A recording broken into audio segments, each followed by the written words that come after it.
हर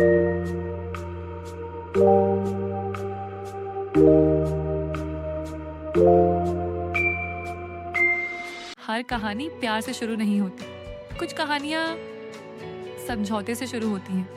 मुंबई की एक कांच की इमारत के 32वें फ्लोर पर एक शांत, बिल्कुल सलीकेदार ऑफिस में दो अजनबी आमने सामने बैठे थे। एक था आर्यन मल्होत्रा, एक ऐसा नाम जो स्टॉक मार्केट को हिला देता था, और दूसरी मैं थी, मीरा, एक ऐसी औरत जो बस इतना चाहती थी कि लोग उसकी जिंदगी के फैसले उसकी तरफ से लेना बंद कर दें। मैं शादी नहीं करना चाहती, मैंने साफ कहा। आर्यन ने मेरी तरफ देखा। उसकी आंखों में घमंड नहीं था, सिर्फ नियंत्रण था। लेकिन तुम करोगी? उसने शांत आवाज में कहा, दुनिया के लिए। उसने एक फाइल मेरी तरफ बढ़ा दी। 3 महीने, एक नकली पति, एक नकली पत्नी, कोई निजी उम्मीद नहीं। मैंने पन्ने धीरे धीरे पढ़े और पहली बार समझा कि शादी डरावनी नहीं है। डरावनी ये डील है। तुम्हें इसमें क्या मिलेगा? मैंने पूछा। मुझे एक परफेक्ट इमेज चाहिए, उसने बिना झिझक कहा, और तुम्हें आजादी। आजादी, बस वही एक शब्द मुझसे साइन करवा गया। शादी वाले दिन मैं शीशे के सामने खड़ी थी, अपने ही अक्स को देखती हुई। लहंगा बहुत खूबसूरत था, लेकिन मन बिल्कुल शांत नहीं था। दरवाजे पर हल्की सी दस्तक हुई। आर्यन अंदर आया, सादा पहनावा, कोई ड्रामा नहीं। तुम घबराई हुई हो, उसने कहा। और तुम नहीं हो? मैंने उसकी तरफ मुड़कर पूछा। उसके होंठों पर हल्की सी मुस्कान आई। मैं रोज डील्स करता हूँ, उसने कहा। बस फर्क इतना है कि इस बार मेरी जिंदगी शामिल है। उसने अपना हाथ मेरी तरफ बढ़ाया। चले?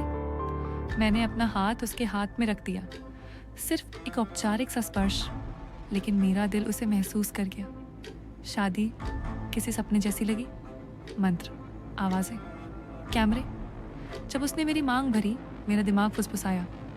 ये झूठ है, लेकिन जब उसका हाथ मेरे हाथ के ऊपर आया, मेरा दिल कुछ और ही महसूस कर रहा था।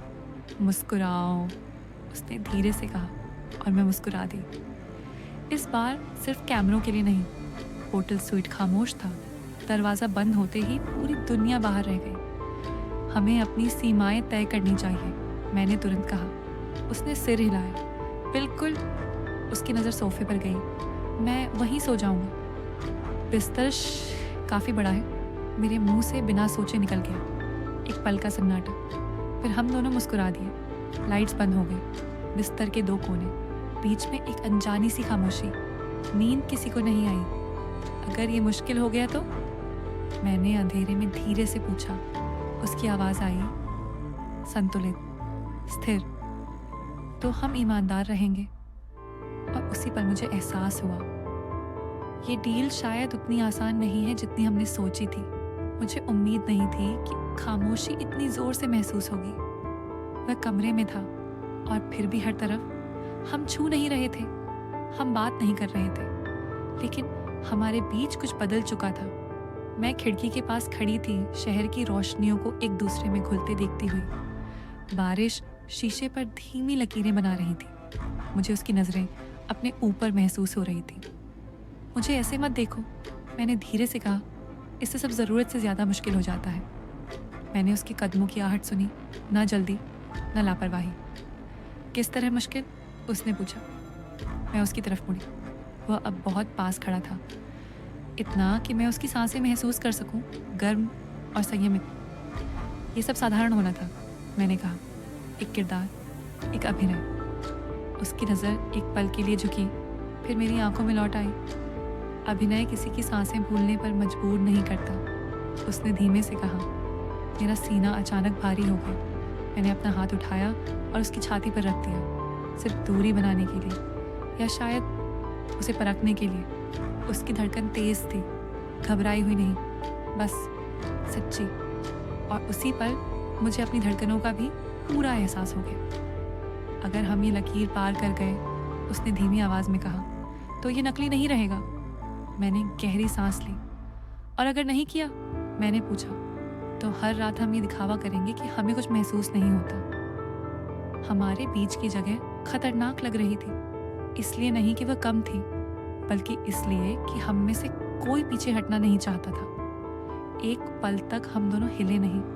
फिर वह थोड़ा झुका, मुझे चूमने के लिए नहीं, बस इतना करीब कि उसका माथा मेरे माथे को छू गया। उस एक छोटे से स्पर्श ने मेरे जिस्म में सिहरन दौड़ा दी। उसने मुझे थामा नहीं और न ही अपने और करीब खींचा, और किसी तरह वही संयम किसी भी स्पर्श से ज्यादा साहसी लगा।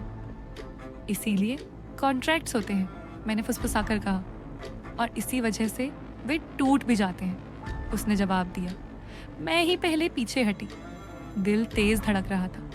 आज रात नहीं, मैंने कहा। अगर हमने शुरू किया तो मुझे नहीं पता मैं कैसे रुक पाऊंगी। उसने धीरे से सिर हिलाया। मैं भी नहीं। हम फिर से बिस्तर के दो अलग अलग सिरों पर लेट गए। लाइट्स बंद, जिस्म दूर, लेकिन नींद फिर भी नहीं आई। क्योंकि जब एक बार कुछ महसूस हो जाए, भले ही सिर्फ एक बार, तो ये दिखावा करना कि वह मौजूद नहीं है सबसे मुश्किल हो जाता है। सुबह बिल्कुल खामोशी से आई। कोई नाटकीय सूरज उगना नहीं, कोई अचानक की स्पष्टता नहीं, बस पर्दों के बीच से आती रोशनी और उन सारी बातों का बोझ जो हमने कही नहीं थी। मैं बिस्तर के किनारे बैठी थी, शहर को जागते हुए सुनते हुए। वह पहले ही उठ चुका था, फिर से खिड़की के पास खड़ा। 3 महीने, यही सौदा था, और आज वह खत्म हो गया। मैं दोपहर तक निकल जाऊंगी, मैंने खामोशी तोड़ते हुए कहा। वह मुड़ा नहीं। ड्राइवर, उसने कहना शुरू किया, फिर खुद ही रुक गया। नहीं, मैंने धीरे से कहा, मैं संभाल लूंगी। उसने एक बार सिर हिलाया, जैसे नियंत्रण ही अब हमारे पास बची इकलौती चीज हो। मैं खड़ी हुई और उसके करीब चली गई। ये ऐसा महसूस करने के लिए नहीं था, मैंने कहा। उसने आखिरकार मेरी तरफ देखा। उसकी आंखों की शांति गायब थी और दूरी भी। मैंने इसे साफ रखने की कोशिश की। उसने कहा, नियम, सीमाएं, तर्क, और मैंने पूछा, और फिर तुम मेरी कही एक बेवकूफ सी बात पर हंस दी। उसने कहा, और नियम बेकार लगने लगे। मेरा गला भर आया। मैंने अपना हाथ उसकी छाती पर रखा, इस बार उसे परखने के लिए नहीं और न ही रोकने के लिए, बस ईमानदार होने के लिए। ये समझौते का हिस्सा नहीं था, मैंने कहा। उसने मेरा हाथ अपने हाथ में ले लिया, न कसकर, बस थाम कर। वो रातें भी नहीं थीं, उसने कहा, जब मैं जागता रहा कि सोचते हुए कि कहीं सुबह तुम मुझसे दूर ना हो जाओ। फिर से खामोशी छा गई, लेकिन इस बार वह भारी नहीं थी, वह सच्ची थी। अगर मैं रुकूं, मैंने धीरे से कहा, तो किसी डील का हिस्सा बनकर नहीं रुकूंगी। उसने सिर हिलाया। कोई कॉन्ट्रैक्ट नहीं, उसने कहा, कोई दिखावा नहीं और कोई गारंटी भी नहीं, मैंने जोड़ा।